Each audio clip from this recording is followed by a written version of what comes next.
Selamat datang di channel Javinesia TV. Kali ini saya akan membawakan kisah dari sebuah film tentang dua keluarga yang berlibur ke tempat pemandian air panas. Film ini diperankan oleh aktris legendaris Yumi Kazama. Ingat pesan saya, tonton videonya sampai selesai, jangan di-skip, dengarkan suara saya. Pagi itu, hujan gerimis turun membasahi jalanan kota kecil di pegunungan. Kodai dan ibunya berjalan kaki sambil berbagi payung transparan. Angin dingin menusuk lembut di sela-sela udara pegunungan. "Kenapa sih kita nggak naik taksi aja, Bu? Capek tahu jalan sejauh ini." Keluh Kodai sambil menyesuaikan ranselnya. "Jaraknya dekat ini, lagi pula jalan kaki itu sehat dan bagus buat kamu. Mending aku di rumah aja main game, liburan macam apa ini?" Ibunya tersenyum tipis. "Kalau kamu terus di kamar saja, kapan bisa lihat dunia luar dan coba hal baru? Lagi pula untuk apa kita kemari? Kita akan menginap 2 hari 1 malam di pemandian air panas. Ini akan jadi liburan yang seru. Ini liburan ibu dan anak. Menyebalkan sekali. Kita akan jumpa paman dan bibimu di sana. Benarkah?"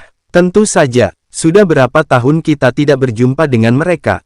Beberapa saat sebelumnya, Yumi dan suaminya telah lebih dulu tiba di penginapan. Mereka juga berjalan kaki, masing-masing memegang payung bening yang memperlihatkan wajah tenang mereka diterpa gerimis. "Tempat ini nggak banyak berubah ya," ucap Yumi sambil menatap halaman onsen. Suaminya menimpali, "Tetap seperti dulu. Tenang dan jauh dari hiruk-pikuk kota." Kodai dan ibunya akhirnya sampai.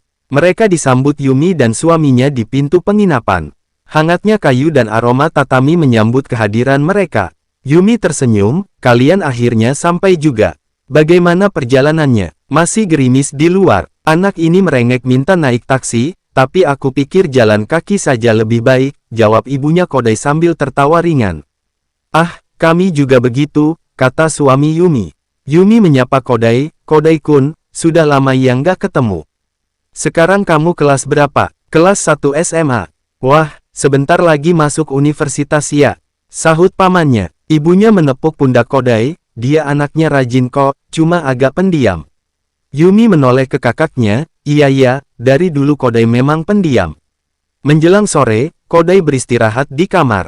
Ibunya, paman, dan Yumi pergi berendam. Kodai memilih berdiam di dalam, rebahan sambil memainkan ponselnya. Tak lama kemudian, Yumi kembali sebentar karena ada barang yang tertinggal.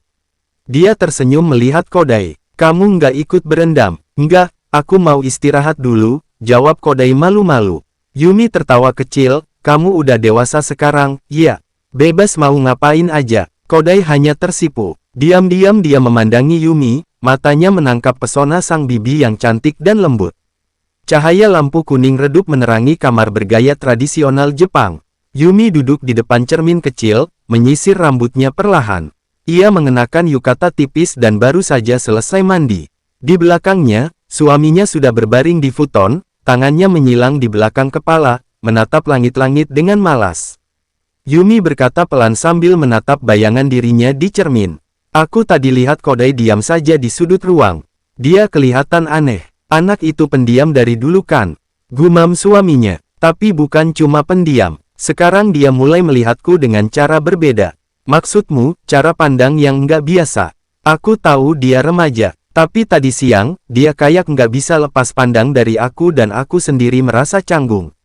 "Itu wajar sih. Anak umur segitu mulai bingung sama perasaan sendiri, bisa kagum sama siapa aja. Aku bibinya. Aku takut dia salah paham, atau malah menyimpan rasa aneh dalam hati. Kalau kamu mulai merasa nggak nyaman, lebih baik bilang ke kakakmu biar dia yang menanganinya. Aku nggak tahu harus ngomongnya gimana, dan aku juga takut Kodai merasa malu. Jangan terlalu khawatir. Yang penting kamu sadar situasinya dan nggak kasih harapan yang aneh." Yumi mengangguk pelan. "Kodai butuh bimbingan, bukan salah paham."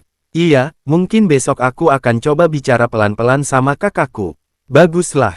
Yang penting tetap tenang. Kamu selalu tahu cara terbaik untuk bersikap." Yumi mematikan lampu meja, lalu menyusul suaminya berbaring. Di luar, suara serangga malam terdengar bersahut-sahutan, mengiringi kecemasan kecil yang diam-diam tumbuh di hati mereka. Malam itu, Kodai menuju pemandian air panas sendirian karena dirinya kesulitan tidur. Uap hangat membungkus tubuhnya, suasana sunyi membuat pikirannya tenang. Tiba-tiba, Yumi datang menyusul. Ia ikut masuk ke dalam bak pemandian yang sama. Kamu sudah besar sekarang, kelihatan makin tampan, ucap Yumi sambil menyibak rambutnya yang basah. Aku rasa biasa aja, jawab Kodai gugup. Mereka bercakap ringan, saling melempar senyum dan tatap. Kodai merasa nyaman di dekat Yumi, ada rasa yang sulit ia definisikan. Yumi pun memperlakukannya dengan kelembutan kasih sayang dan pengertian. Esok pagi, suasana masih diselimuti gerimis tipis. Embun di jendela membuat cahaya pagi terasa temaram dan tenang. Kodai berjalan ke ruang tengah, mengenakan yukata dan rambutnya masih sedikit basah. Ibunya yang baru keluar dari kamar bertanya, "Kamu dari mana saja?" "Aku sudah cari-cari." Kodai tersenyum kecil, "Baru dari pemandian. Enak banget airnya pagi-pagi." Tak lama, Yumi muncul dari lorong yang sama. Rambutnya pun basah dan senyumnya lembut. Ibunya menatap keduanya bergantian lalu berkata, "Sepertinya kalian bangun lebih pagi dari kami." Yumi mengangguk, "Aku memang nggak bisa tidur nyenyak kalau bukan di kasur sendiri." Mereka lalu berkumpul di meja makan. Sarapan disiapkan sederhana, nasi, sup miso, dan beberapa lauk khas penginapan. Sambil menyendok sup, Ibu Kodai berkata, "Setelah makan, aku mau beli oleh-oleh sebentar mumpung masih pagi." "Yumi, kamu ikut." Yumi menggeleng pelan, "Kayaknya aku istirahat di kamar aja. Kaki pegal juga semalam banyak jalan." Ibunya lalu menoleh ke Kodai, "Kalau kamu, ikut nggak?" Kodai buru-buru menolak, "Aku ingin berendam sekali lagi. Kapan lagi bisa ke onsen kayak gini?" "Ya sudah," kata ibunya, "kita berangkat berdua saja." Setelah mereka pergi meninggalkan ruangan, Yumi dan Kodai saling pandang lalu tertawa kecil. "Akhirnya kita punya waktu sendiri lagi," kata Yumi sambil menutup pintu kamar perlahan. Kodai menarik kasur lantai dan tersenyum lebar, "Ayo, sebelum waktunya habis." Mereka pun mulai bermain dan menghabiskan waktu bersama dalam diam. Di tengah suasana tenang dan hangat sebelum pulang.